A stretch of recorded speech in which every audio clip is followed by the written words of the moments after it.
10 lines on World Heritage Day. 1. World Heritage Day, celebrated on April 18th, honors cultural and natural heritage. 2. It raises awareness about the importance of preserving our world's diverse heritage sites. 3. UNESCO, United Nations Educational, Scientific and Cultural Organization, plays a significant role in promoting World Heritage Day. 4. The day highlights the significance of historical monuments, cultural traditions, and natural wonders. 5. It encourages people to learn about and appreciate the richness of our shared heritage. 6. Various events, exhibitions, and workshops are organized to commemorate the day.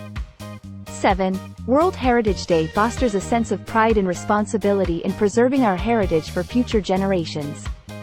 8. It emphasizes the need for sustainable practices to protect and conserve heritage sites. 9. Communities around the world come together to celebrate their unique cultural identities.